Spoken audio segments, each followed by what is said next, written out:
wants them to know their fate. But yes, Dennis, we need to create a new party. You will run for president. No. Yes. See that. You have to be the change you want to see in the world. No, I sorry. can't. The only change I want to see in the world is I want to blow up Secaucus Best Buy. Secaucus? Yeah. You can only do that from the inside, Dennis. Cannot. As its GM. Weird joke. 10-year-old joke. Secaucus. So I have a bigger one of those in my car. Don't threaten me. One of those crates that collapse. And my uncle, every time he gets in my car, and as I help him out, his mayoral duties as mayor of our block. Your uncle's the mayor of your block? Yeah, it's not a real title. It's See, you're already involved in politics. So, people will ask him, he'll be talking to somebody and be like, oh, I gotta go this place, I gotta go that place. I'm about to get a cab and go somewhere, and he'll be like, oh, my nephew can probably take you, and you just give him a couple dollars. And it's like, oh, cool. So that works for me sometimes.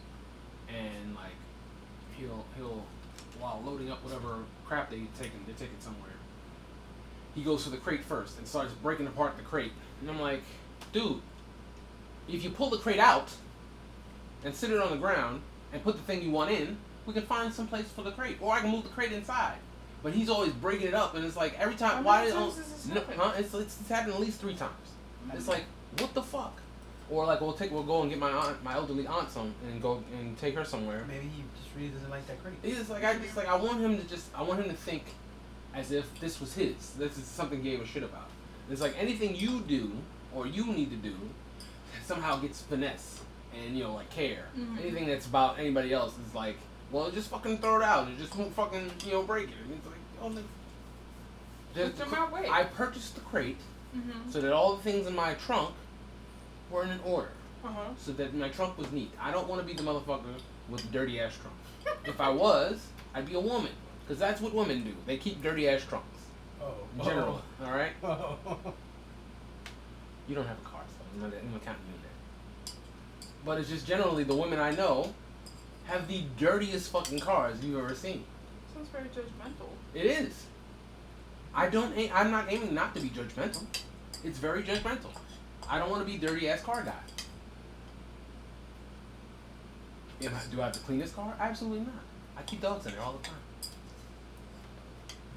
What do you want? I don't even like you.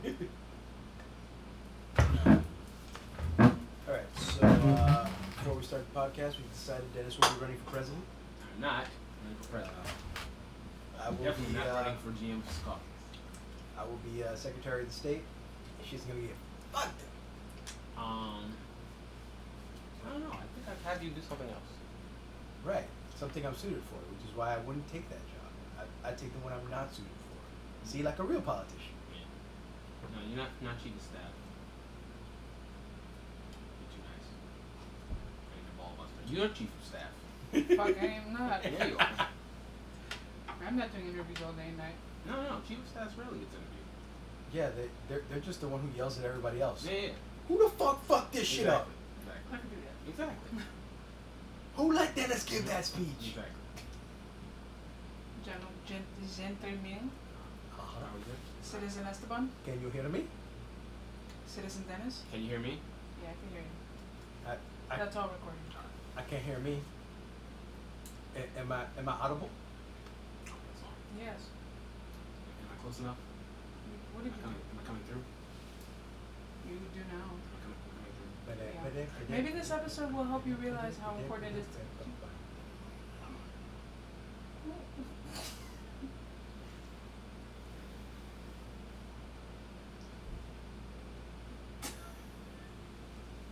Hello, everybody. Hello. Welcome to the Old Books Podcast. Oh, That was our ASMR section? No, that was a Dominican singing Cowboy Bebop entrance song. That's right. Which I'm gonna edit all of that out. Or maybe I'll put it at the end. Yeah. Welcome, Old Books Podcast. We read old books and talk about That's them. right. We're not called anything else. I swear. I'm not one. Dennis. What? Citizen Dennis. It is. Stop that. We are, we just finished Tale of Two Cities.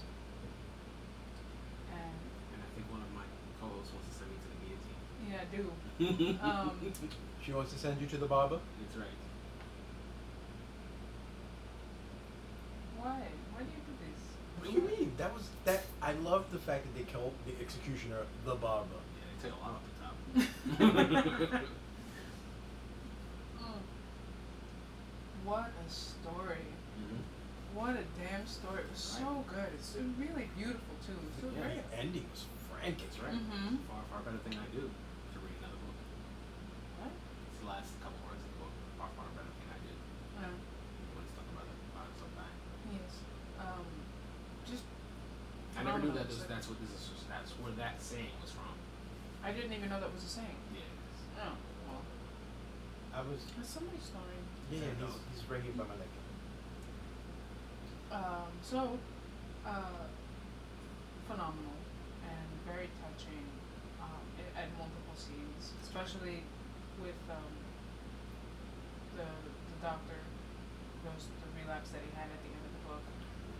The whole thing was just like really, just really touching and really beautiful.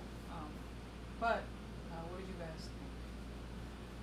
Like I said, this book 3 Mm-hmm. was very frantic. Yeah. What's that?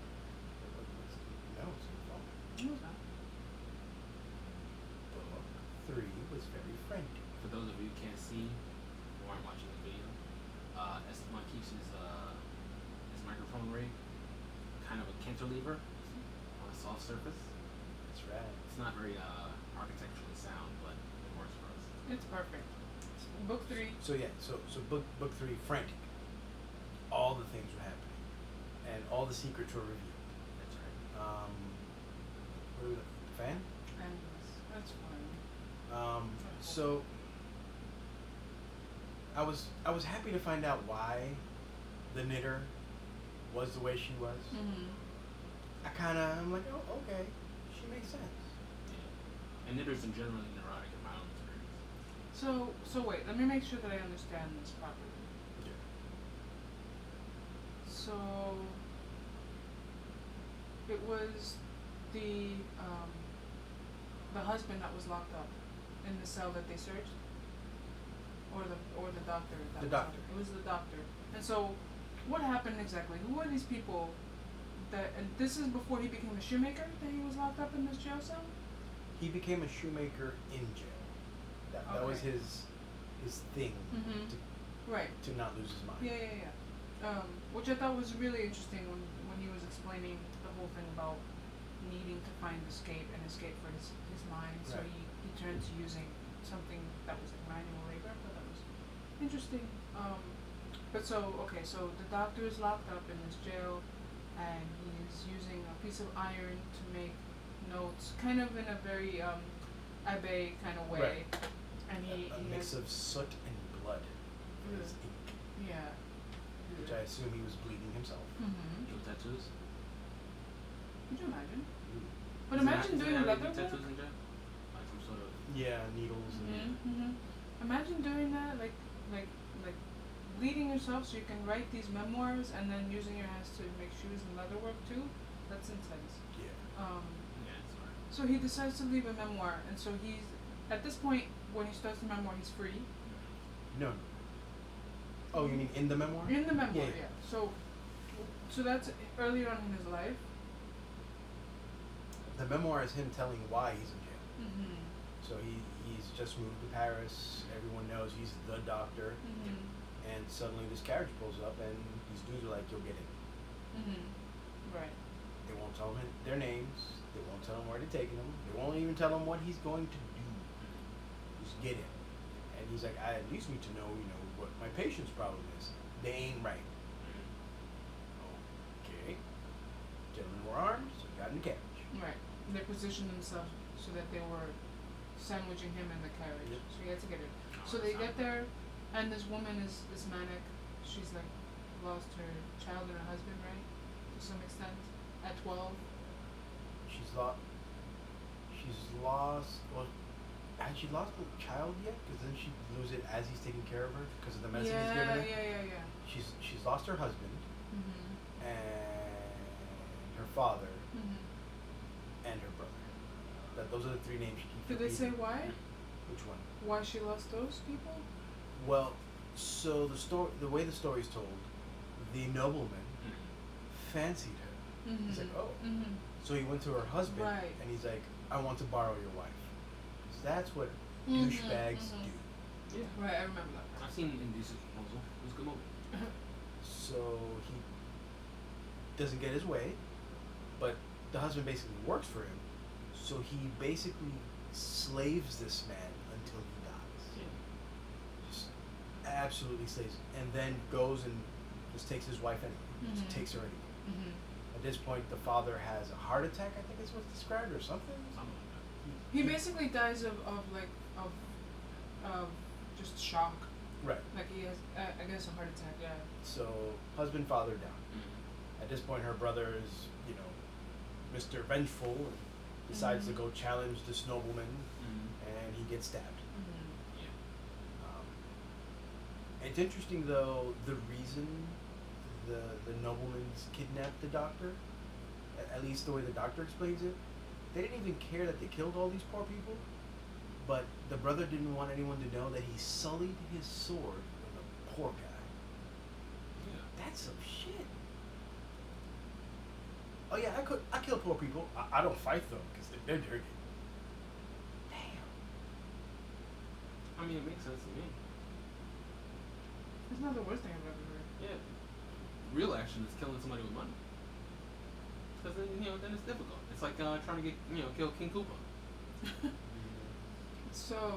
Remember all the stuff you had to go through before you killed him? We- Castles and all kinds of stuff. We should show him that video of the Mario Maker challenge. Yeah. Anyway, so. If it, I'm sorry, not to interrupt you, but I'm interrupting you. While all this was happening, did Mhm. anybody else think that maybe the wife should have just gave it up? I obviously didn't think that because I'm not a horrible person. No. But I you was didn't. wondering if anybody else thought that. It's twofold, right? Because on the other hand, the wife just can't just give it up because she's somebody's she's somebody's wife and she's somebody's daughter. So in a way, she's the possession of others anyway. And so Well- if she was just like, no, save your lives, I'll just go give it up, Mhm. they would then take that as an offense to their manlyhood and their inability to protect her and keep her from, becoming someone else's, Mm-hmm. and that wouldn't work anyway. All right. I have two arguments against that. Oh, okay. One, when she became someone's wife, Mhm. she no longer is her father's. No longer the property of her father. Mm-hmm. When she became somebody's, and now as far as their manhood goes, Mm-hmm. I would say, where is it now? Now that they're all dead. Who's to say that she didn't? I mean, she was taken either way. Yeah, that's what I'm saying. So why not just cut out the middleman? Because she lost her fucking mind. Well, again, still, Still what? if you're gonna lose your mind over it, why not just let it go? Dennis is trying to upset me. I think have not. that's I have what no idea.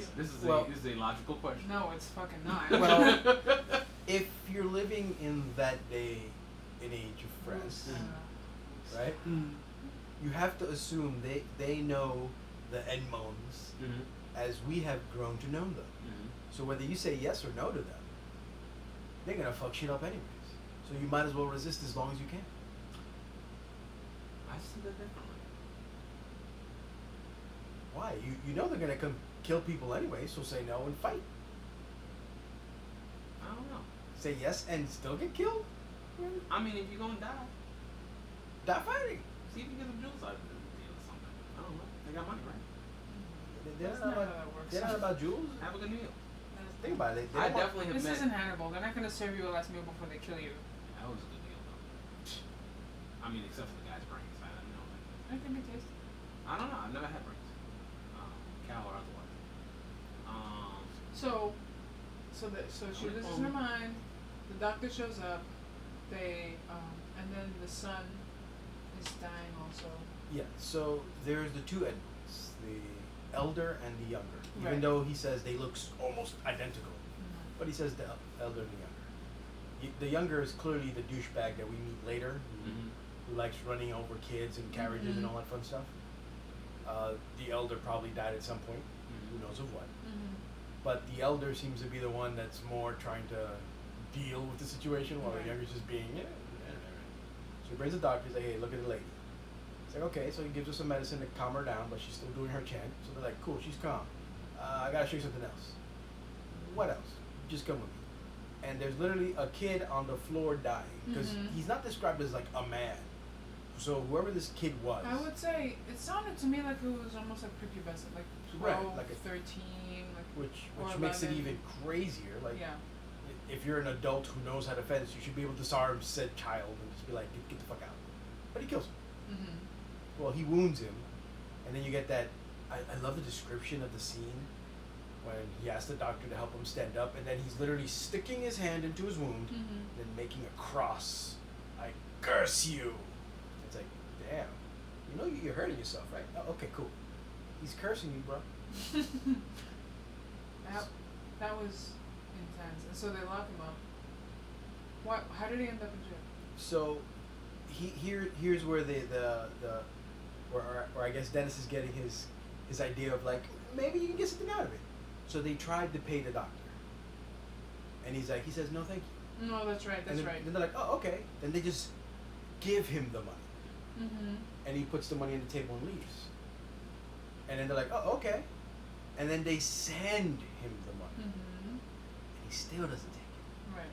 See, when someone's trying to bribe you, and you see them kill people, that's when I'll agree with Dennis. You take the money. Right.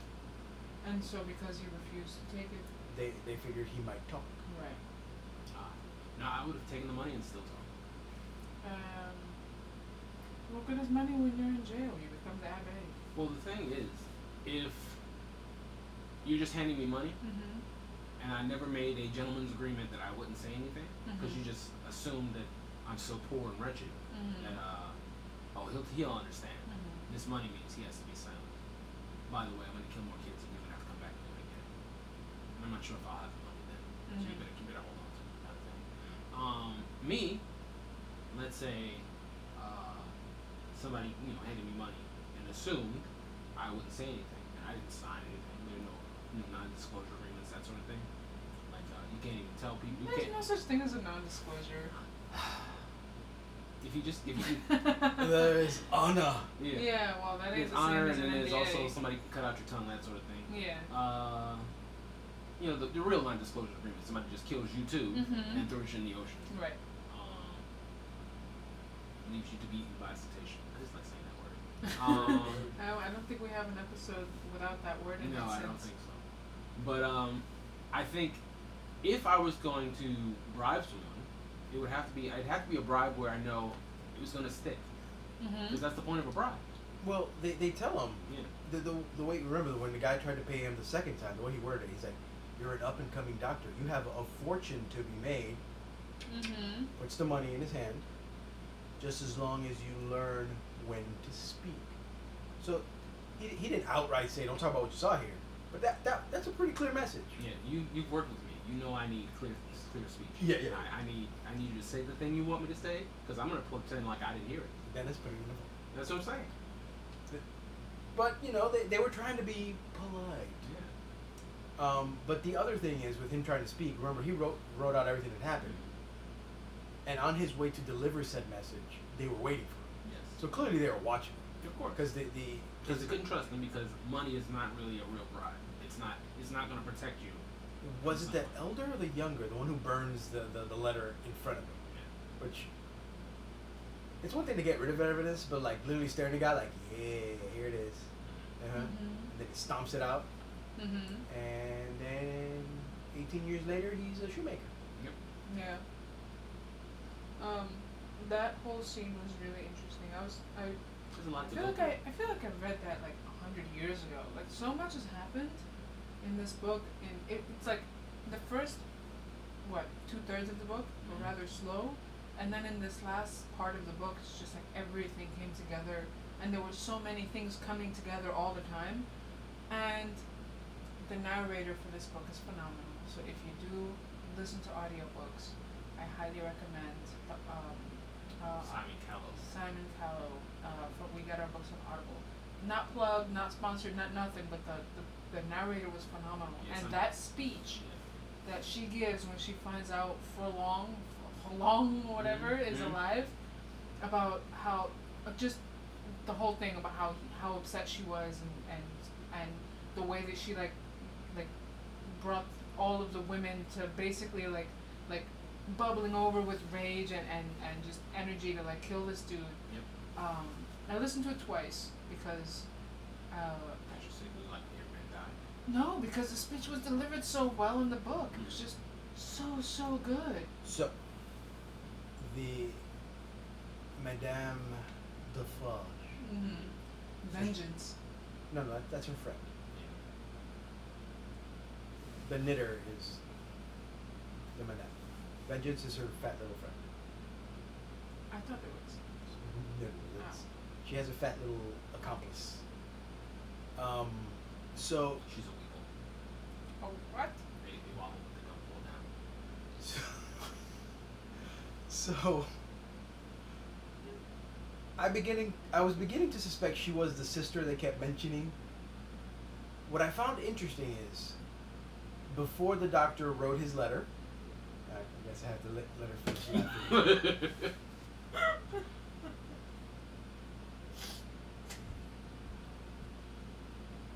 Every once in a while, I get Ariana, and I'm not sure how, and it's never consistent. But when I get her, she's like somebody I always feel like if I can make you laugh, I'm pretty good.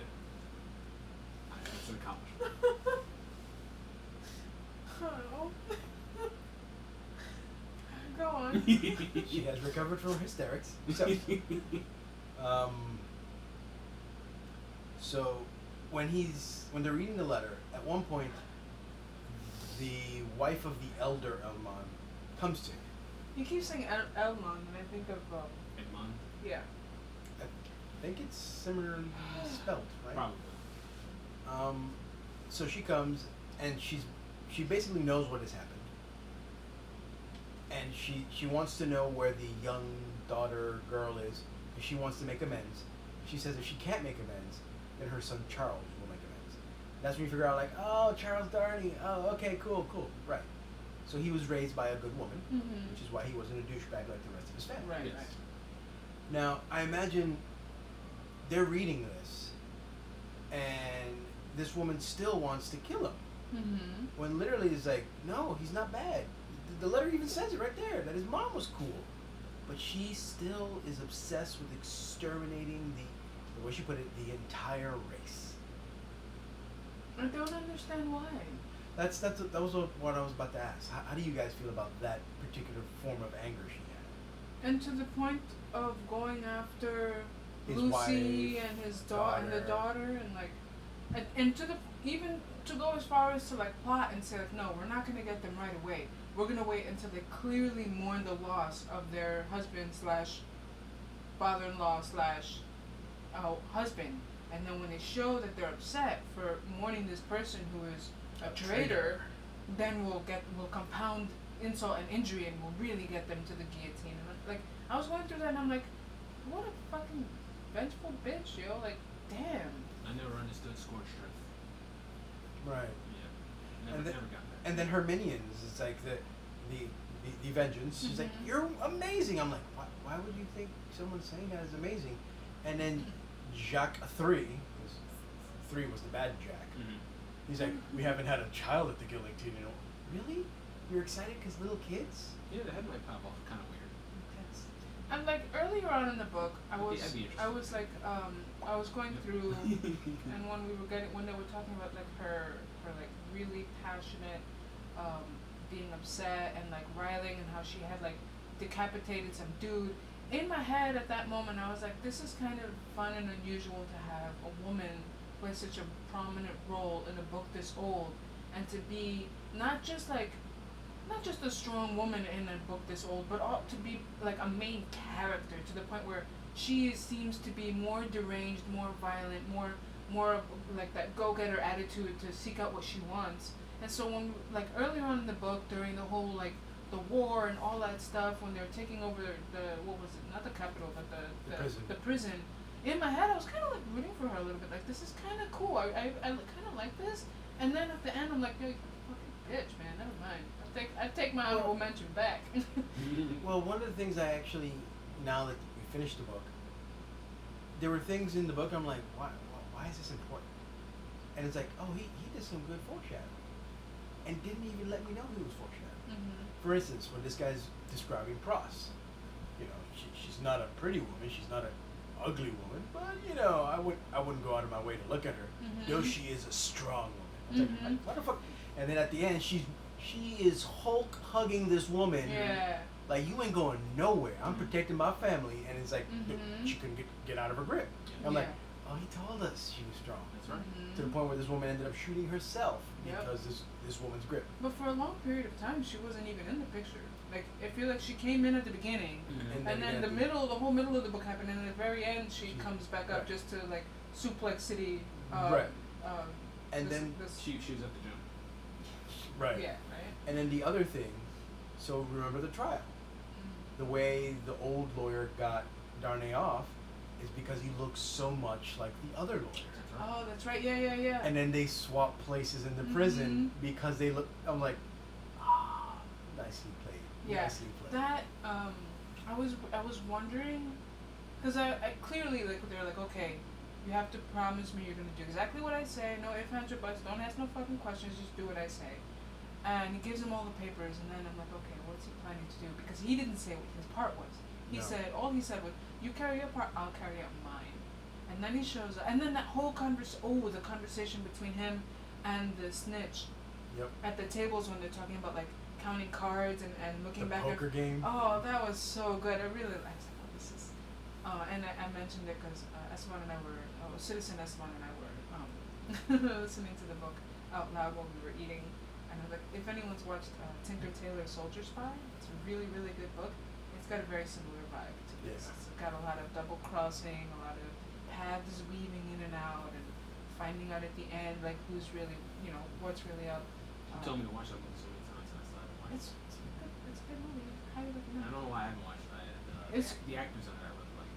Yeah, but it's not action packed. It's definitely like a plot over action kind of movie. Gary Oldman's in there. Uh-huh. Along with a couple of others. Anyway. Cumberbatch. Yeah, it's a very espionage kind of movie, just as this was an espionage kind of book. Although this had a lot of violence. Yeah. And it had a lot of action. Can we keep reading books like this? Yeah, I loved it. It was great. I loved it so much that I'm like looking forward to getting far enough away from it where I can read it and like kind of almost re-experience it. I'm already looking forward to reading it again in like I can see 7 why years or for so. a long time this was like the #1 novel in the world. Mhm. It's like, how could you not come out of this book going like, nice? Mhm. Seriously, our next book, can we throw a lot of murder in there? Not like murder or mystery. I don't care Well, about. we can do I don't murder. want to do anybody's job for them. Like, who killed done this it? person? Who did? I don't care about that. I don't want to figure it out. I want you to tell me how they died. What'd you think about this book? I think I made a good decision Yes, choosing Jen. this book. Yes. I knew nothing about it, but I knew we knew Dickens, Yeah. and we enjoyed Dickens, so I figured I'd try another book. Kinda And nice to. generally the books I suggest are books that, like I've said in the past, I probably should read that book. Yeah. And so I just kind of wanted to use this podcast as an excuse to Mhm. accomplish those things. Mhm. It's like you sit in a room full of people and they're talking about books, and it's like I read Goosebumps, and it's like Hey, I fucking read Goosebumps. no, I so. like Goosebumps. It was great for like if you're just getting into kind of reading as a kid, and it's like you want something interesting and on your level. Yeah. But it's also one of those things where it's like it's never going to be a thing where it's like you're not going to get a lot of Jeopardy questions from Goosebumps kind of thing. Well, I said it before and I'll say it again I said really a lot. quickly. Thank you, gentlemen, for doing this podcast with me and for reading these books. I am very much enjoying it. I did too. And I think this book was a phenomenal choice, but you still haven't told me what you think. Oh, okay. I think.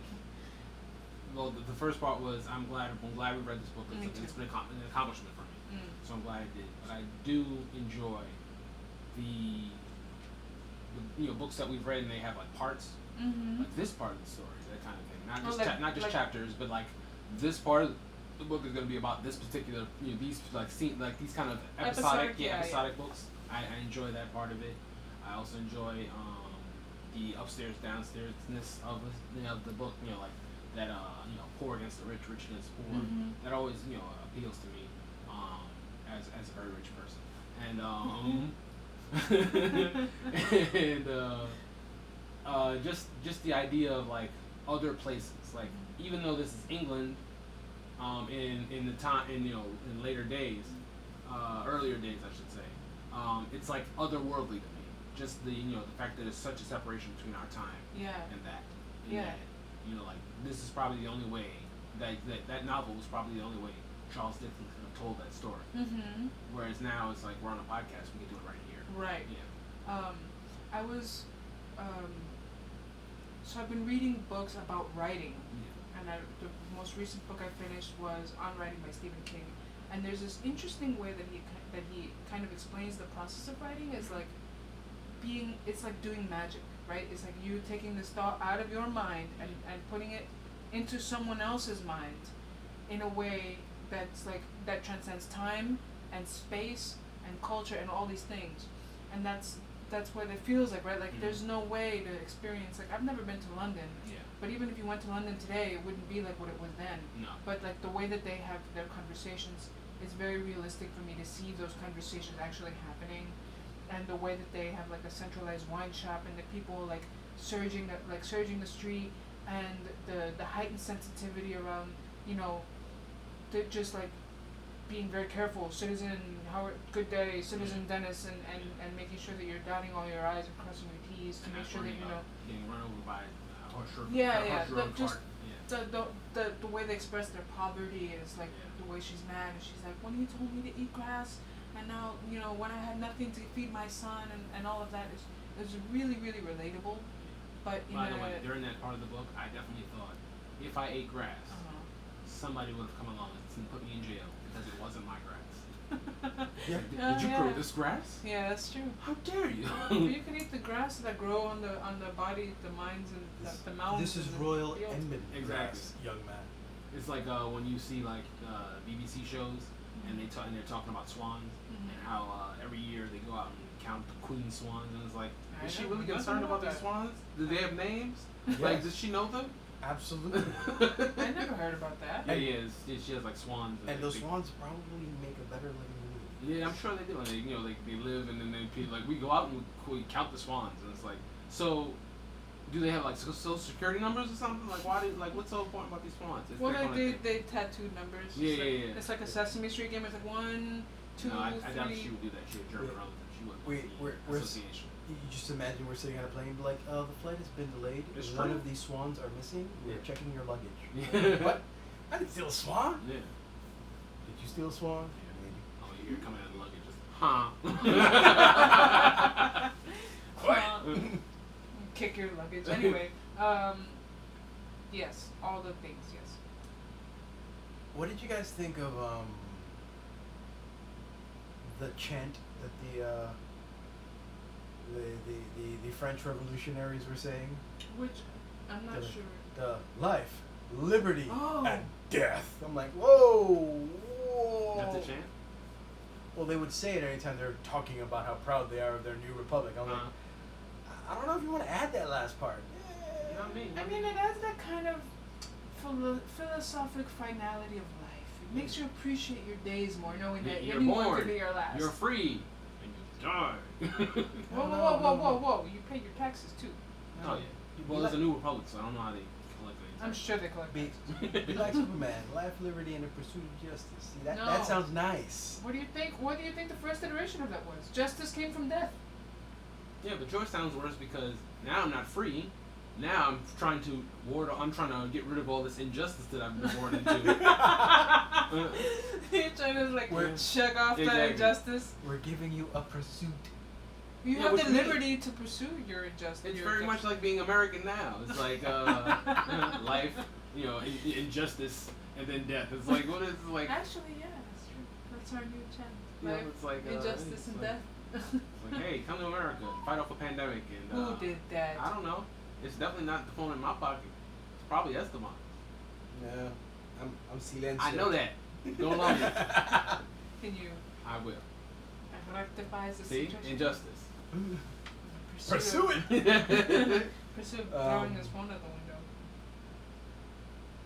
You've been throwing all that stuff out the window. Listen, it's safe. You won't die.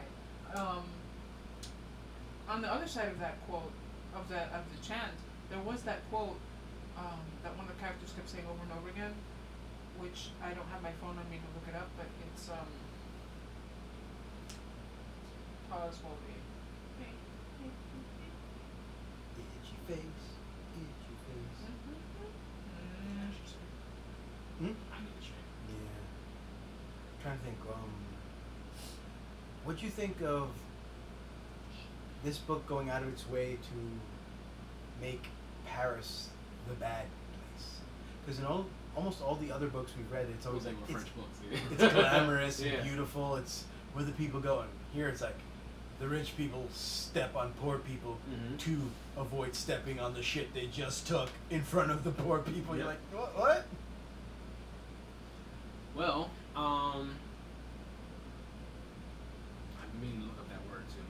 You know, Which one? they keep calling like generally you hear Paris talked about like as an egalitarian city, and I'm not sure what that means, but I was probably wrongly equated that with elegance and very very polite, very beautiful city. It's like kind of thing. I can see it in that.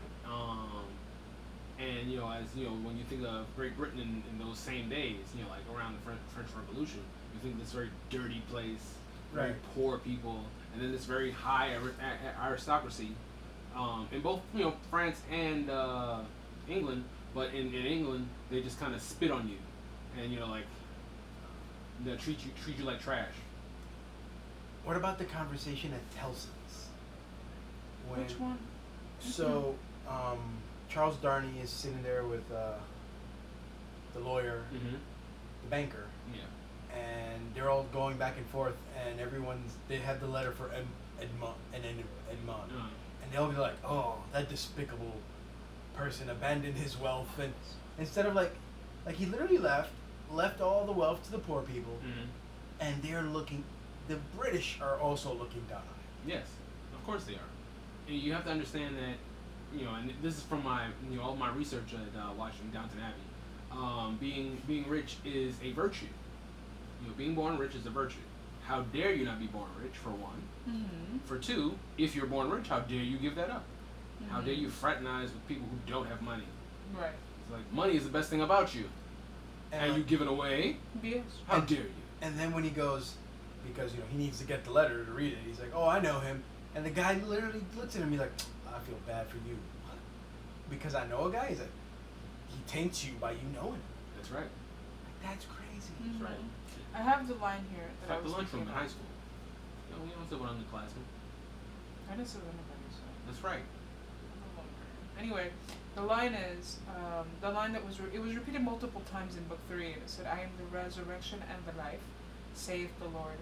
He that believeth in me, though he were dead, yet shall he live, and whosoever liveth and believeth in me shall never die." I didn't know that, but about that particular line was I wouldn't go too much spreading that around. what I don't. I'm like a stone's throw away from being an Can you read atheist. the Quran? Stop that. Just the way that he used that phrase in the book at the moments where the characters were saying that to themselves, I thought it was just really pretty, like a nice way to use that. I think the point, that particular line is finding that solace in doing the right thing and believing in the right thing will kind of guarantee that your existence will continue. Yes. And it was worth something, which is, for me, a character that, remember, we were all confused, like, what the fuck is the point of the jackal? Yeah. And this is a guy who starts off the book, he hates his life, he Yeah. hates his job, hates pretty much everyone around him, he's just working, doesn't see the point to life. He saves everyone. And it's like, he found his purpose. Then he finds that seamstress as they're both about to be executed, That And- was really nice. and when she says to him, you're like, it's great that you showed up now to give me strength. And in his head, he's thinking, it's it's great that you showed up. Yeah.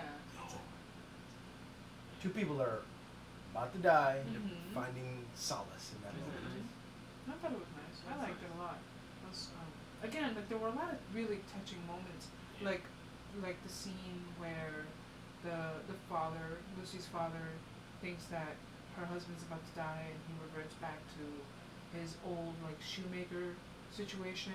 But like my heart broke when I heard that, because in my head I'm thinking about like Lucy, and she's in the throes of despair, thinking about her husband who's about to be guillotined, and now her father, who is basically, not only is he useless because he's now just a shoemaker, but he doesn't even have a bench, so he's lamenting about not having his bench. And I just was like, damn, that's really crazy, the whole thing. So what? You gotta sit on the ground and shoot. No. I found the little tiny moment that the spy gave them was just a few little words, because everyone had left the court. The guy sentenced to die, but the spy being the spy, knowing what he knows, she's like, I just want to hug him. He's like, let them embrace, so no one will know who I am, because that's all he's thinking the entire time. What do you mean? Well, by that point, the jackal had already threatened him, so he's already at that point working for the jackal, and he knows at any moment the jackal could be like, yeah, this guy's actually British and a spy. You're up for the guillotine, bro. That's why he keeps always telling him, like, don't reveal me, keep your promise, don't reveal me, because he's paranoid. Right. And usually people who don't tend to keep their promises are the people who are paranoid about people not keeping promises. Right. So the father at that point, he's already like trying to apologize, and what Donnie says to him, he's like, listen, no, don't you dare apologize.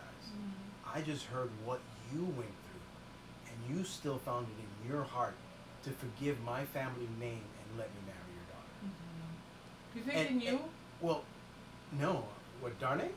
No, the father. Yeah, that's why, remember, the father told him he forbade him from telling her his name. Yeah. Like, but he knew, and he still, because it would make his daughter happy, accepted it. And that didn't occur to me until he said it. I was like, shit, that's true. Good on you, old man. Yeah, this is Which really good story. further tells you why he was so heartbroken. Where it's like, damn. Right. Like, he did everything that he could. And then to have that moment where you think that you've successfully gotten this guy, because he goes to jail, and then they think that they got him off. And then they show up at the door again to arrest him, 24 hours later? Yep. Less than that? And that's just like super crap, like just really intense and crappy. And of course, at that point, they wanted it to be that cruel. Because she already had that letter for a while. Like, she wanted them to have that moment of hope to snatch it away. That woman is messed up. Yes. Again, This I understand what broke her, Mhm. but she's still messed up.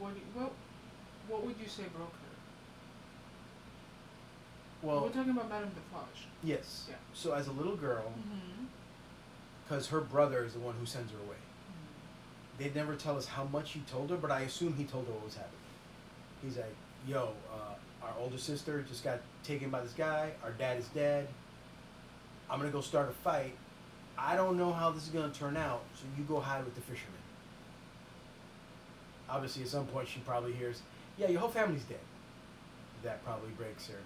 And that's when she started. Like I said, that the first names on her register are the Edmonds.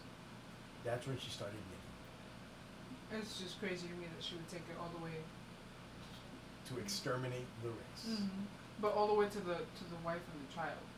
Like I think, like her and her husband were a unit to a point, and then at some point her husband, I guess, kind of woke up and was like, have you met Lucy? Like, have you seen their daughter? Like, and then he just like cowered it out and didn't bother to go against, because she probably would have turned around and been like, my husband's a traitor, guillotine him. Right. He knew who wore the pants in the family. I like the word guillotine as a verb. Guillotine. I'll buy you a little one for Christmas.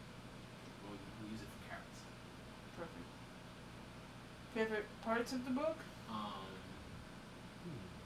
That ending kind of neat. Pretty Yeah. good. Yeah. Especially that last line. Kind of like your heart stop. Mm-hmm. Oh, well, that's where that's from. It's far better. In that particular book, because we did the audio, one of my favorite parts is that really forceful, I guess, monologue by Madame Defarge right before they go off to attack and kill Fulong. I don't know how to say his name. And also the heartwarming and breaking parts of the book. Well, there were a lot of like good moments. Like I really liked that moment at the end of the trial between the father and Darnay. And another moment that I really liked, because I like when you have smart people just outsmarting people, was that poker game where he's like, "Well, here are my cards. I know your real name. I know who your sister is, and if I tell everybody that, they're gonna kill you. So what cards do you have?" And like he's literally letting him spill everything, making it worse. And he just got lucky that this guy was there, Cruncher. Again, the foreshadowing, and you're like, what was the point of that? When you hear about Cruncher's other job, the moving bodies, and he went to move a body, but the coffin was empty. Just happens to be the coffin of this guy's friend who was also a spy, and he just happens to be in a room and be like, that coffin was empty. And moving those bodies cost him money, so he was like, I'll choke you for, what was it, like a pence or something he kept saying? Yeah. He's like, say another word and I'll choke you for half a pence. It's like, you kept getting cheaper. It's like, shit. All he needs is enough to buy another drink. Sorry.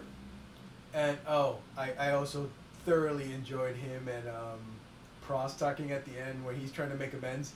He's like, I really hope my wife is flopping.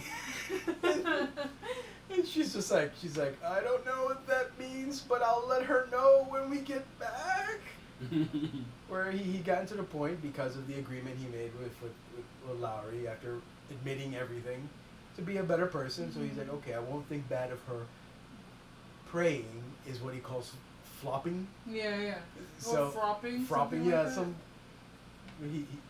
He says, I really hope she's doing it right now because we need some shit. Yeah, we need a prayer, so I hope she's fropping. Citizen Dennis. Yes. You haven't spoken enough. Say things. Say what? What do you want me to say? Whatever. One, I like when people frog. I enjoy frogging myself, and Oh, God. that refers back to when she was praying at the beginning of the book. And he would always tell her that she's cursing him. Exactly. He's like, I know you're praying against me. It's like, who prays against anyone?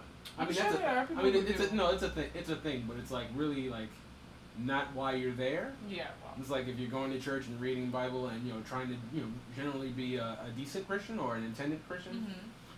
You're praying so that for your soul, for your immortal soul, the immortal soul of others.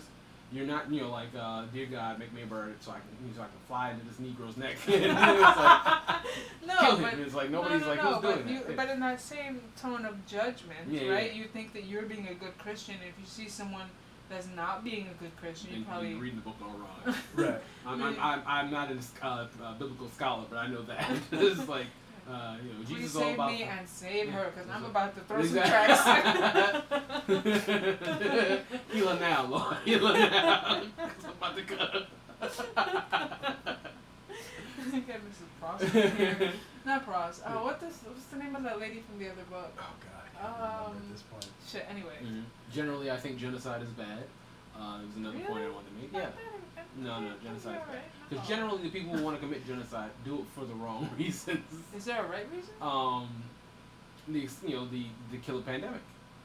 Like, let's say, I don't think we're like if using you the want word to kill, genocide the let's right say if you way. want to kill all fleas or something like that. That's still genocide, but it's like. No, but no. You just do it like, Let's- because I want to stop let's not. illnesses for dogs. No. Everything has a place in the ecosystem. If you kill the fleas, then something else will take its place. We buy collars for the dog. That kills the fleas. Off topic. I'm just saying. Back to the book. Welcome to Tangent Podcast. No. Can we genocide mosquitoes? No. Why not? Because then what are the house centipedes gonna eat? You just want to And the see spiders. if Jurassic Park happens and they dig up I'm gonna throw myself thing out of, a window. a thing of amber with you in it. Favorite parts? This is one of those rare, Some of those- Bronx mosquitoes, full of Ariana, and we're gonna reconstruct it with frog DNA, and Then it come out looking like Froppy. maybe. With curly Excellent. hair. Exactly. So, So. My Hero Academia reference if you watch Mm. anime. Froppy is a Chimera. frog person. She's cool. She's dope. She's like My Hero's version of Toph in a way. The green. Anyway, sorry. Are we gonna fan cast this one? Hell Oh, yeah. We must. All right, so definitely a role for Johnny Depp in here somewhere. Yes. Where I'm not sure. The sad lawyer who eventually gets his head lopped off. Definitely, he can do sad really He can well. do sad, right? Just have to give him some Yeah, space. and I could see him sitting at the table having a conversation about the cards. Yeah. Yeah, that works. So who looks like Johnny Depp to play Darnay? Or do we have him play both roles, just with more or less makeup? I don't know. I'm sure there's another handsome, sort of thin actor in Hollywood. Oh, first person that came to mind is what's the dude from Twilight? No, What, Batman? Yeah, don't call him that. Have you seen the trailer? No. it's not We'll talk bad. about it later. Is it? No, Oh, it's okay. not bad. I mean, We'll he's show a it decent to you actor. He's a decent actor. I just Yeah. don't like his face. We'll show it to you later. Oh, okay. That's fair. There's a few people like that. Like I don't hate you for your work. I'm trying to But I think of do who would hate your be face. Madame Defarge. Who can play? Who could give a good speech? In my mind, blaringly, I'm just getting what's her name from Firefly, who's married to, who's in The Matrix, also married to. You know who I'm Oh, I know talking you're about. talking about what's her name? Gina Torres. Yes, Yeah, Gina Torres. yeah. I see her doing Defarge, like both like just the angry and the knitter. I could just see her staring, Yep. knitting. It would be intense and wonderful. And that speech, yes. She definitely.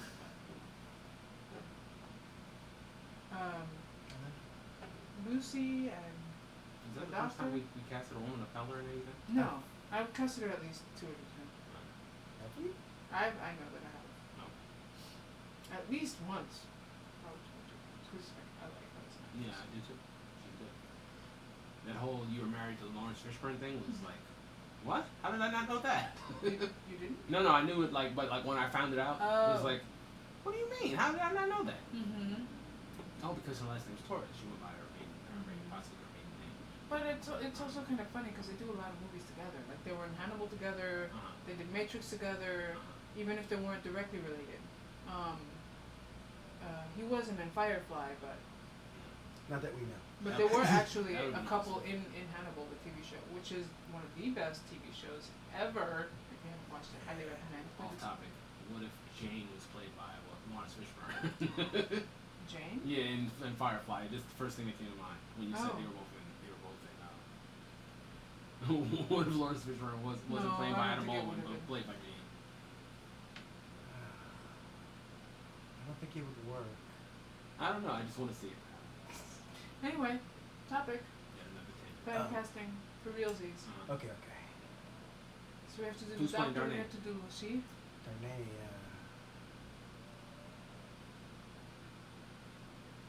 Who does a frail female? 'Cause she's for not. Lucy? Yeah, she's not a very strong or powerful Um, character. Oh well, she's like inwardly powerful in that she doesn't like break down weeping all the time, but you mean somebody who doesn't need a lot of a lot of expression in their face, and a yeah, lot of their work is internal. yeah. You talking about that chick that has the one You face? absolutely know that's who I'm talking about. No, I was actually thinking not about her, but someone a little bit This is more. why you do podcasts with your friends, because they know exactly where Yeah. you're going. What's her name? She did Kristen Stewart. Twilight. Yeah. Yeah. No, I was thinking about She's got one face. what's her name from Harry Potter? Hermione. Oh, okay. Yeah. But I like her. I like her too. Yeah. I could see her And I like think she has being like emotional depth. extra, Yeah, like definitely more. emotional to the father. Yeah, and, definitely more than one face. Yeah. Well, she only needs to have 2 or 3, and in my opinion, she doesn't have more than 2 or 3. So Is he still alive? Who? Again from Harry Potter, Ollivander. Oh, the guy from Alien. Same actor. Is it? Yeah, it's the guy that had the alien burst out of his stomach. No shit. I did not realize. I think he passed away. Oh my god. What? Oh my ragtime girl. When they turn that thing into like. Oh yeah, Spaceballs. Hello, my baby. Michigan I- Frog. Because of his voice and because I think he Yeah, plays he well would do really well. for the doctor. Yeah. Especially when he has to do the whole Mhm. "Where's my workbench?" thing. Mhm. That would be wonderful. I dig it. So we need a spy. And because we're thinking Harry Potter, my immediate thought for spy is Snape. But he's dead. But he's dead. Well, that's not. We just cast someone who's dead. We'll just use one of those I think- holograms for him. Oh. Yeah. It's like Something like that. you're acting in this movie and we're not paying you. All right. I wonder how that works. Who's the old lawyer? Who's an old lawyer? Who would play the old lawyer? What old lawyer? The banking guy. Laurie.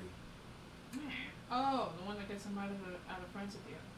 His friends, right? That they're leaving for Mhm. England, right? It would have to be another old guy within that same age range, right? Of Yeah. You need a lot of old guys for this movie. then what's his name? Well, we know West wants to cast. Who? No, not Patrick Stewart. No.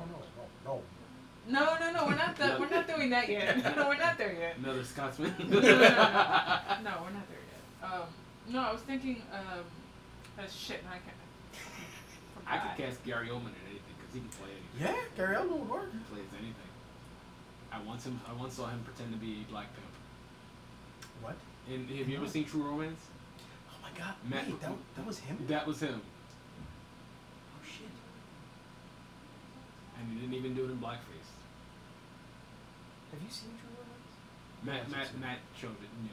Made sure I. Yeah, showed he it. told me I should watch it too. Yeah, you definitely should. I just had an old guy. Who was he in? If anybody knows Matt Forte, I can't even remember because you made me forget what he this has great movie- taste in movies, and he will always steer you right. Yeah, my forte is the best. Yep. It'd be nice if he did our podcast sometime. We'll get him on here. Oh yeah. He might be listening This right is now. not a threat. It is. Picture him laughing. I can't remember who it was, but it was a good fit for the role. Anyway, so Right. we can have Gary Oldman there. Mm-hmm. He can do all of the rest of the parts. He's Oh that good. no! What's his name? The one that's always frowning with a mole on his face, very famous. He's like the Al Pacino other side. He's like in Al Pacino's like bracket of actors. Oh, you talking about Robert De Niro? Yes, Yeah. yes, Okay. Robert De Niro. That's right. Okay, that could work. That's right. Phew, that was gonna bother me until I got it. Right Who now. am I missing? Wait, Well, we need a cruncher. we need a road fixer that can do all the acting of fixing the road and seeing the guys on the street, and then later on being like a civil servant, I guess. Pesci. We've got De Niro. This is Throw Pesci. becoming an old Yep. Italian movie. Yes. Yeah. Yes. About French and English people. Exactly. That's right. So who plays the big lug cruncher? Who's got a gravelly voice? The Rock. No, we're not there yet. Why Stop it! not? You're jumping ahead. Why not? Because The Rock can't get cast in anything seriously. He was a knockaround guy. No. Or was that Vin Diesel? He's got a gravelly voice. Vin Jason Diesel? Statham. No. No. No, he's not big enough. Like I feel when they describe cruncher, he's just giant like that. Yeah. And Guy Ritchie's not correct in this one. So yeah, maybe Vin Diesel. Maybe Vin Diesel?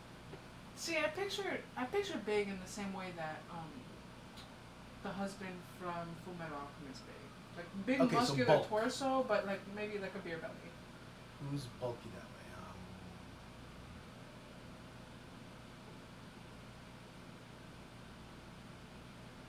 I've stopped this one.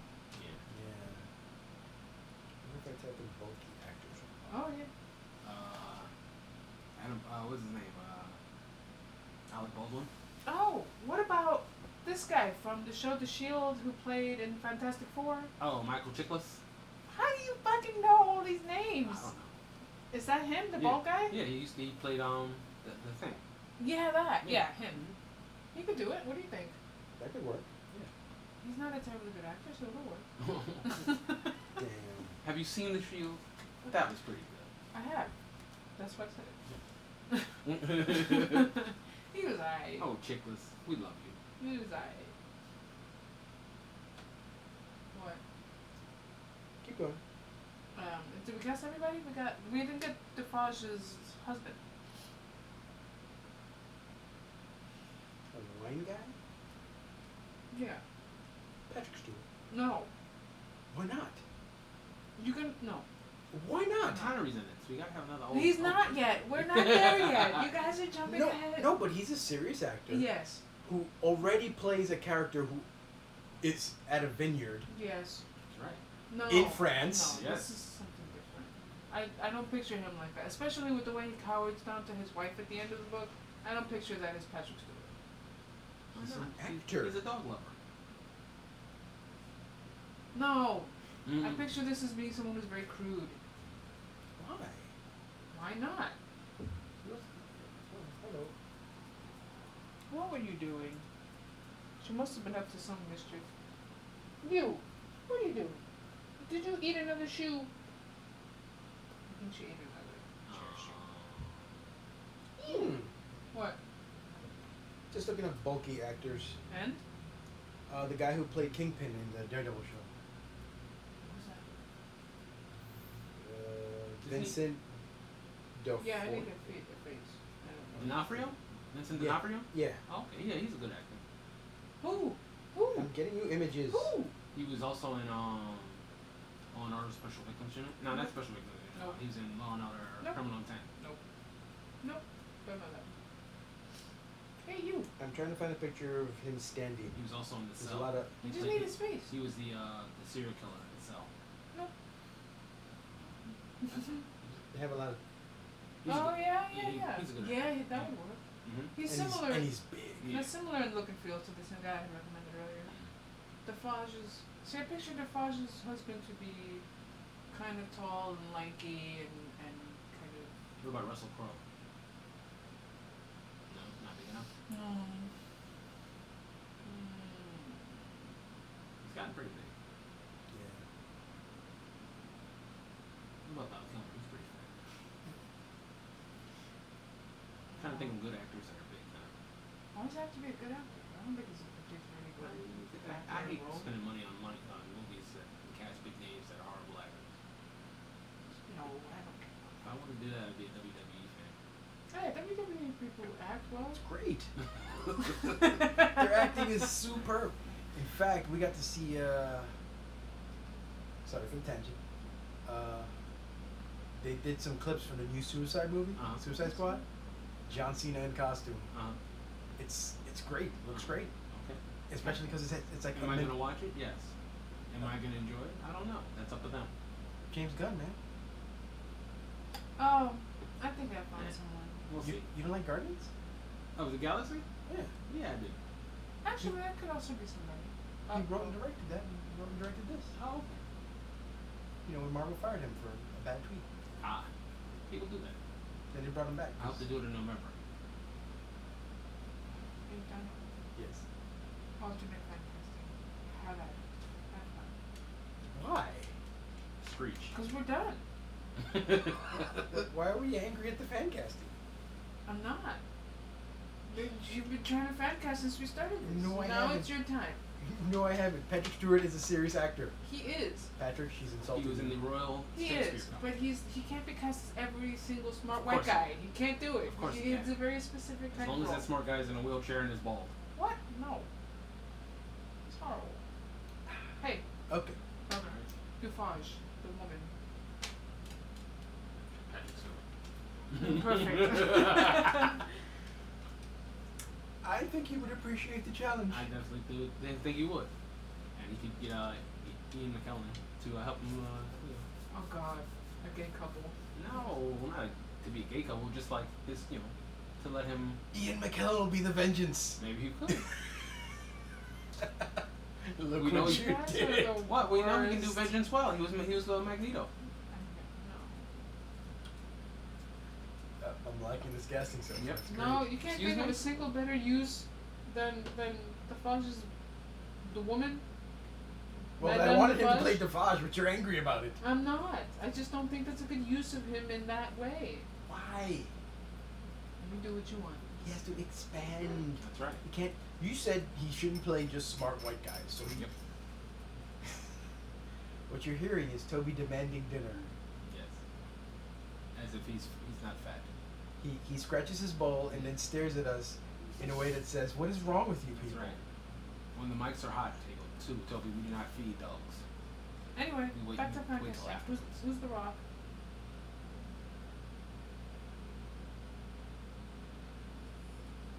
It has to be ridiculous. I mean, since we're casting Toby, seemingly stop all that. the women as men, then The Rock will be Lucy. No. Yes. Oh. Okay, fine. Throw a little blonde wig on Oh him. my Well, god. it's gotta be a shitty wig that kind of moves around every time there's like the scene. The camera cuts back. And we definitely keep the tattoos Yes. because that wouldn't look ridiculous. At Yes, all. yes.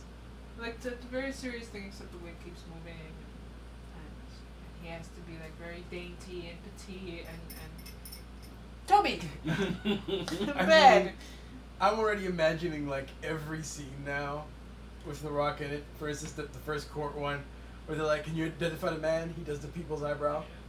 It's Toby right over there. So apparently we're doing this not only ridiculous fantastic, but kabuki style, where all the women are played by men, and larger than that. Don't say those dirty words. on What the kabuki? podcast. Don't say that dirty word here.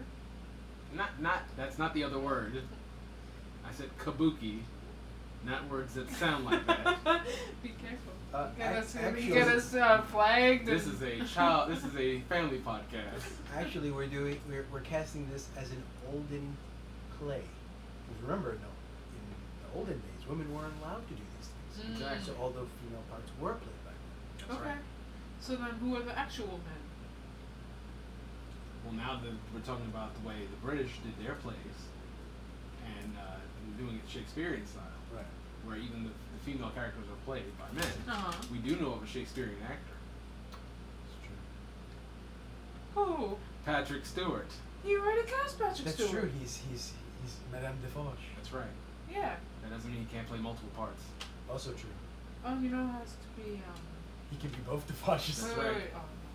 That's terrible. That's right. Um, Even in Next Generation, he also played with Counselor Troy. And he was fabulous at it. Is there any way we can pause the recording at this moment? Why? No, we're almost done. No, we're not. Yes, we are. Yeah, I'll be back. Dare you? I So didn't- close. I didn't use the paddle before I sat down. How dare you? Then I drank a whole beer on top of that. How dare you? Don't beat me up. You and your average bladder. You could probably feed them both if you want to pee. So that they can crunch.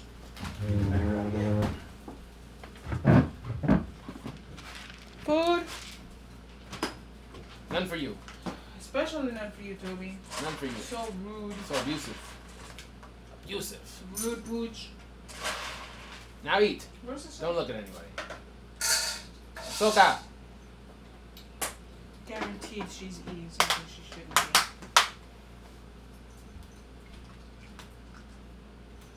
What do you have?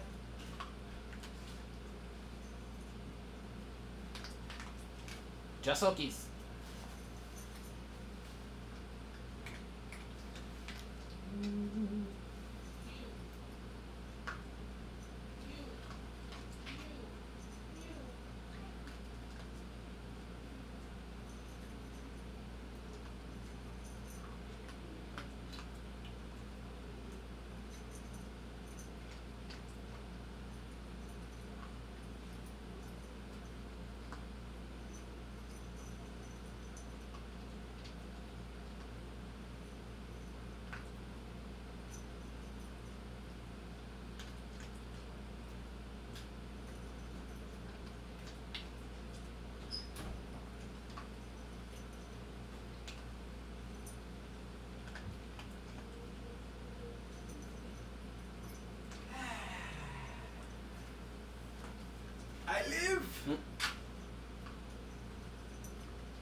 behind Ahsoka. Soka bits. Hi. Look, food. So much trust. Food. Food. Eat.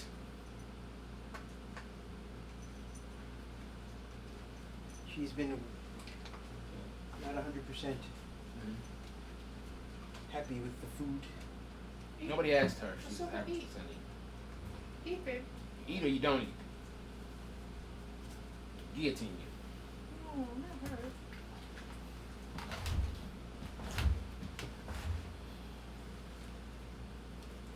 Our pee break has been sponsored by. No one. Oh, we should have did that. I want to see who would, Yeah. how we would. It's almost like fan casting. It's like Yeah. fan sponsoring. Mm-hmm. Trying to think. When we very first started, you cast Patrick Stewart as someone. Who was that someone that you cast? Well, our first book was In the what? series? Right now in the fan casting, but when we were In the series? yeah. version? As Defosh. Because it's not his usual character, where this guy is not adjusting pillow, or this guy, like you said, he's not the most like courageous and brave guy. You know, he's sort of kind of leading a revolution, but his wife is really in charge. He's a little sneaky, but then when she puts her foot down, he's just like, I don't think we should kill them, but I'm gonna go over there. Bye. So who's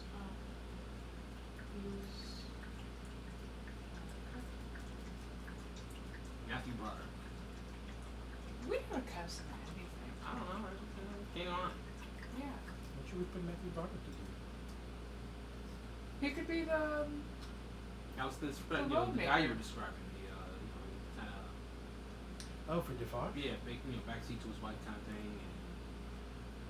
And he seems like he could play frail. for the road maker? Hmm? Mel Brooks. Oh. I thought we put Pesci in that role. For the other version. Oh. This is the alternate fan casting. Ah. This is the ridiculous one. No. Mel Brooks could totally do the thing when they're like, and then he went like this. Yeah. That would totally be great. And then he was hanging from the pole and it looked like this. Okay, okay. All right. Who plays Monsieur? Who looks out of the cab when a woman is saying, my husband has died, and responds, and?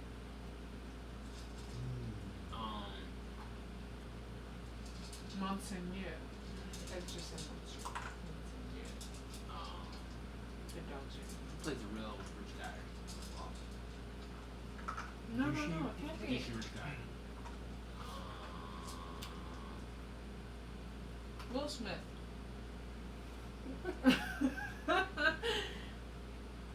Yes. Well, for the ridiculous, It's gotta be ridiculous. and we want someone to be like, and? Yeah. Yeah, Will Smith could work for that. Good. Yeah. But imagine, and motherfucker? No. Well, he's not really a motherfucker type. No. But I didn't know what you're going with this. Samuel L. Jackson That's just right, playing it definitely. ridiculous. Samuel Jackson can play anything. Why are we still here? Where That's are we right. going? Yeah, That's I right. can see that. But Tired of these motherfucking kids getting trampled by my motherfucking cart. oh, perfect. When they throw the quarter at him. Uh-huh. Which one of you motherfuckers just threw my money back at me? With the one eye staring at everyone, be creepy. Definitely want to see, what's his name? I just love Samuel L. Jackson playing the aristocrat. Like, With the beret. Yeah. Oh, put one of those wigs on him. Which wigs? The big the white, wigs? white powder wigs. Yeah. Oh, the ones they used to wear. no. Oh, no. Who plays the father? The rat tail. No, I'm just still thinking about Samuel L. Jackson. With the big powdered wig with a rat tail on it. No. You know what I mean by rat tail, right? Yes. Oh.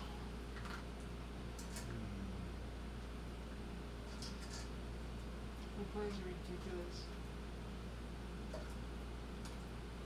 See, I'm inclined to play to no. Well, ridiculous father. That's Tim. What's his name? Tim.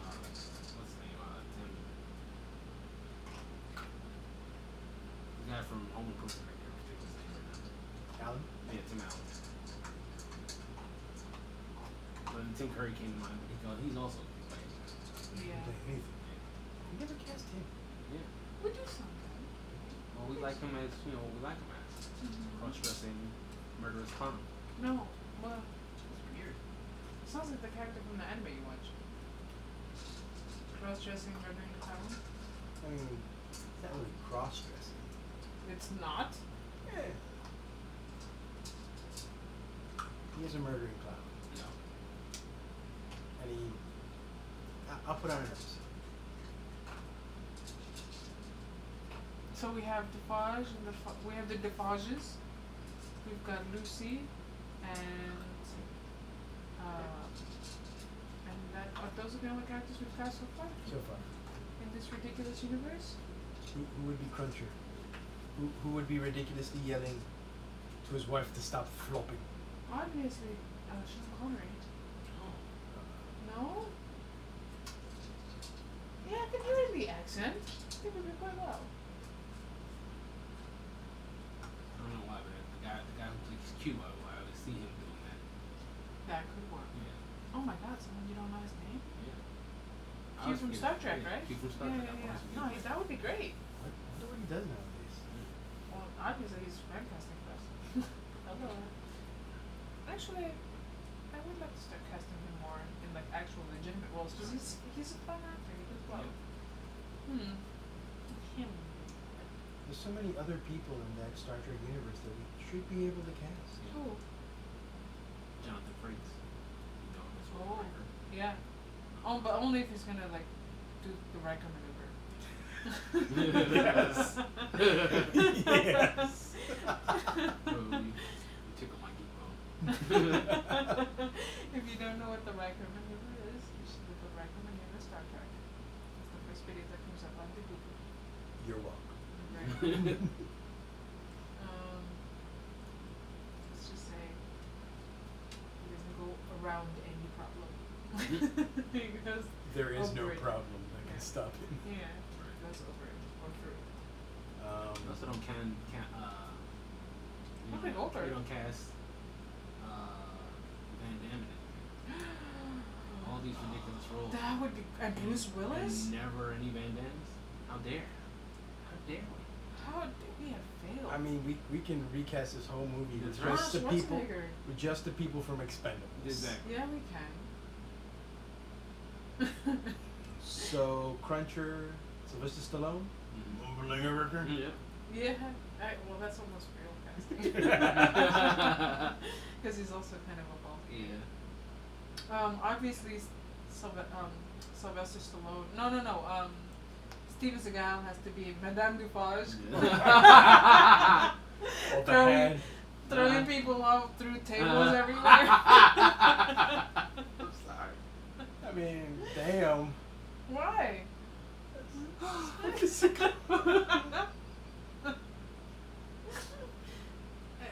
So should we make the Vengeance Van Damme and just have her splitting in every scene? Just Exactly. the Vengeance doesn't split. Could you imagine Steven Seagal sitting in the corner knitting, staring? Yes. I'm sure he does it very well. At Yes. least he thinks he does it very well. He is. So who's Arnold Schwarzenegger? I mean, if we're gonna go ridiculous, he should be the shoemaker. Because he's supposed to be a frail old man. Now we replace him with a giant I old would- man I that would- barely speaks English. There are a couple ways you could go. You could go really early Arnold, like from like Hercules, where he literally had 2 lines and it Does was anybody terrible. else but us know that movie exists? You should watch that too. That's a very good movie. Yes. You Hoik. could put the Hoik, Yeah. or I was thinking for that you could do Clint Eastwood, because he God. does show up for a hot second. God. Yeah, as the old man, Clint Eastwood. Get Remember off you- my workbench. Yeah, and then you have like pew pew every time they show like him in a scene. I Has he done any sci-fi? don't know. Clint, no. I'd like to see that. I could see him talking to an empty chair. That works great. Mm. Damn. I mean, if we're gonna go Clint Eastwood old, then we have Well, to he go was in with the Expendables. we have to go with Chuck Norris. Oh yeah. Yeah. He's in great shape. Oh, that's what I meant. I didn't mean. That's what I meant. Oh. Chuck Norris, because he was in the Expendables. That's Yes. what I meant. Yeah. Huh. So Chuck Norris would be the old man, the shoemaker doctor. Okay. Who's Lucy? Are we keeping this like all men casting? So George Lopez is Yes. Oh my god. Oh no, that would be intimidating. Just see him like staring with his like Yep. bug eyes everywhere. Yep. And we do not get rid of his facial hair. Did you watch the Ant-Man movie? Yeah. What's the actor's name who plays his friend? Oh, damn it. I always get this guy mixed up with another guy. And it definitely is another Latin actor. I want him to play young the something daughter. Something Pena. Oh, Michael Fluffy? Pena? Fluffy? Yeah. Got it. No, that's No. that's Gabriel Iglesias. Oh. There are a lot of characters, and I'm having a hard time keeping track. I think his name is Michael Pena. Who do we cast as the Jacques? As long as it's people who are not actually called Jack. Yes. So no Jack Nicholson. Could you imagine? Hmm? No, not Jack. Oh, yeah. Nicolas His Cage. name is Michael Pena. Nicolas Cage. Oh, okay. I don't think I've ever seen him in a movie. You definitely. I don't think so. You definitely. He's been in a few things. You're very confident about the number of movies I I've am watched, and an I'm American, very so I'm always confident when I'm wrong. Yes, well, I'm very confident I have not seen as many as you. In fact, it's practically like someone has to like wrangle me to get to sit down and watch TV. This is true. And I'm I looking would at his movie list, and no, I don't think she's actually seen anything he's Wow. been in. Very selective. I'm very sorry. I am not. Oh wow, Oh, yeah. actually, for the conversation, I wonder who you'd be, but I think Mads Mikkelsen could make a really interesting Sidney Cowell. He can do anything. He's another actor, I believe. What do you think? Yeah. Especially if that last paragraph, if he were to actually, obviously it's in his head, but having him say it, so you could hear it in his. Yeah, I just went through all his movies. You definitely have not watched any of them. Right. Alright, our next activity is to watch 3 Michael Pena movies. I'm very good. Is there anything else? Did we get everybody? Did we get the classic, the OGs? We got Arnold Schwarzenegger, Yes. Sean Connery. So we haven't done William Shatner. Do we really need to do William Shatner? Yeah. Part of the ultimate ridiculous It's how sarcasm. you make the movie. I could do less with him. It's not one of my favorite actors. But it's ridiculous. He's my favorite. He's a favorite character. He's ridiculous. But So you know, ridiculous. like generally, I don't find it great. Certain people just annoy you. That's okay. I mean, that's okay. T.J. Hooker's one. Okay. Yeah, he played a character once called T.J. Hooker. Very popular in the 70s. Oh, really? Mhm. You know, someone else we never cast. The guy that was in that TV show with the car that talks. Michael Knight. Yeah. Or David Hasselhoff. Also known as, that's his name. Oh, it is, right? The character he plays, Michael Knight. David Hasselhoff. The Hoff. We've never cast the You Hoff. want to cast the Because we're not- Hoff? Why wouldn't we? Because we are not casting any European musicals. He definitely has to sing in every movie Well, he casted. well, German musicals, because that's where he's super popular, right? His music. Yes. Germany, they love the Hoff. That's right. Who would the Hoff play? He could play one of the Jacks. You're in a lot of beaches in London and Paris. Oh God. That you can, arthritically run across. You say that they just picture like an almost robotic. Half naked geriatric running across the Oh, beach. God. It's so weird that the Hoff's character. Geriatric. What was his character's name in Baywatch? I don't know. I didn't watch The Baywatch. Hoff. I didn't watch Baywatch for the Hoff. I watched it for breasts. What are you talking about? High waisted That's what bikinis. another one. 'Cause- Kristen Rico. Because That's they, Pamela Anderson. they 'cause you saw when they remade the movie, right? They Yes. What? They made a Baywatch movie. Did they? Yeah. What was it about? Huh? It was Baywatch. making fun of Baywatch. Yeah. A movie about Baywatch making fun of Baywatch? Yes. Well, do you want to know who played David Hasselhoff's character? Who? The Rock. It's like we fan casted Yeah. the Baywatch movie. Yeah. It was The Rock and. My eyes just rolled to the back of my head. It was You the, didn't know we had that power? No. The Rock and David Hasselhoff. Excuse me. You know, The Rock. Throw Excuse me, The myself Rock out the and window. what's his name?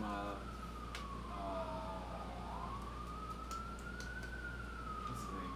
The Disney white guy. What's his name? What the? What's a Disney white guy? He was in like all those young Disney movies. And Yeah, I don't now know. all of a sudden he's supposed to be. Justin Timberlake? No. He's newer than that.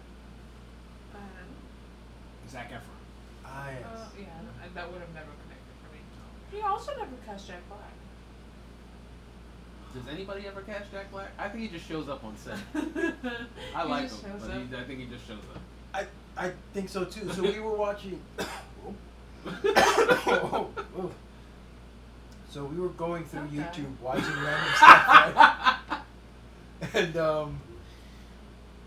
Tony Hawk was doing interviews with other skaters, but the picture is Tony Hawk with Jack Black. So you're like, what the fuck is Jack Black doing? Like, so they go through all these funny ass interviews.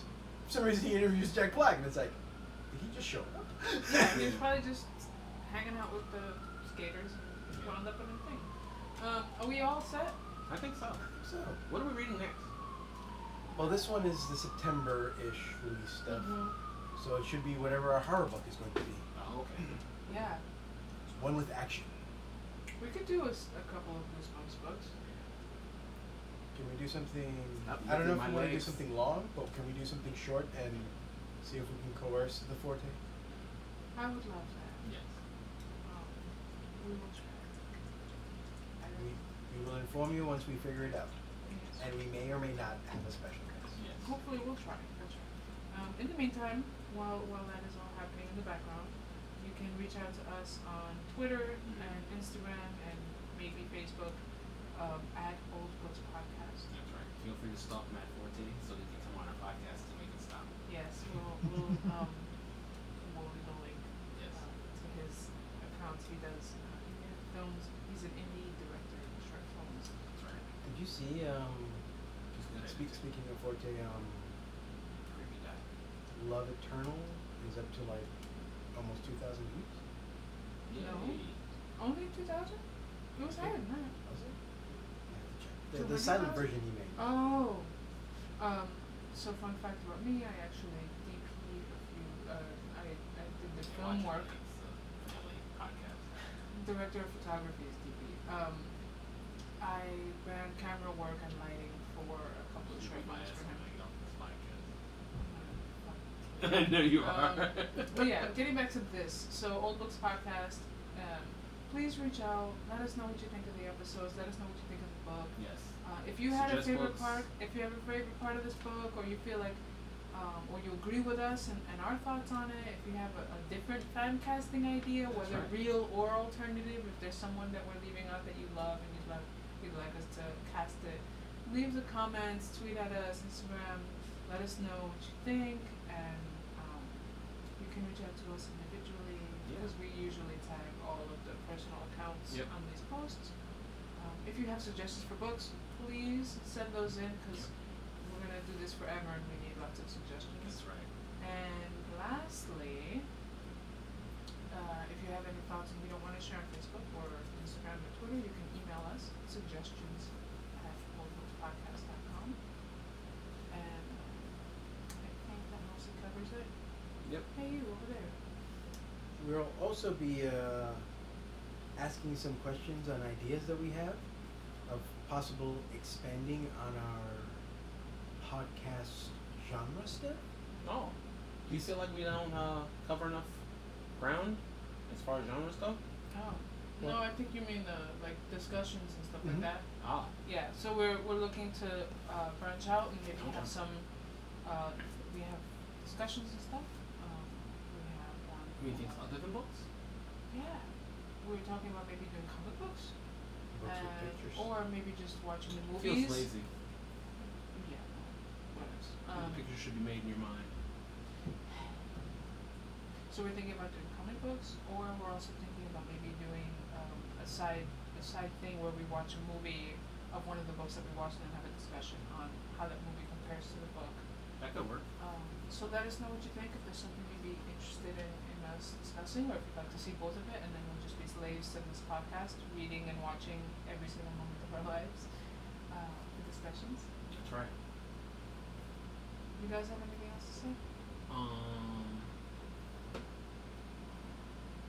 Thank you to you guys for letting us use your home to do this podcast. Thank you for inviting me to the Thank podcast. you for coming over. Thank you to the listeners for listening Hell and yeah. suggesting this to other people and Mm-hmm. interacting with us and sharing it on Facebook and things like that. Yeah, interact some more. You know you have a choice of podcasts Mhm. and yet you choose us. Mm-hmm. It shows that you either have bad taste or great taste. I'm not sure which one. Yeah, But I'm I think grateful. either way. Thank you. Do you have anything? Nothing. Just look forward to hearing from all of you, and when we pose the questions, and see if you like or dislike any of our ideas. Yeah. Let us know. Okay. Bye. Bye. Adios. Did you see some of the interactions I had on Twitter? No. Did you have interactions on Twitter Mm-hmm. with strangers? Under your what shirt are you? No, with the old books one. Oh no. I've been every once in a while I'll type in old podcast suggestions, Mm-hmm. and because there's a lot of people who are just looking for podcasts, and I'll be like, listen to ours. Mm-hmm. Oh, really? Mm-hmm. That's a really good idea. And one, I think I had showed to you, Yeah, that one, yeah. where they're like, "What's your podcast about?" Mm-hmm. And I put it. They're like, "Holy shit, that's what our podcast is." Oh wow. And I was like, "Oh, okay." Did you ever respond to them? I said, "Well, I told them, oh, cool, I'll give it a listen," and then they sent that Spider-Man meme back. What? I'll show you. Are you guys watching Lovecraft? No, but I want to. I heard about it. First episode was really good. Yeah. Made me make faces and everything. Oh.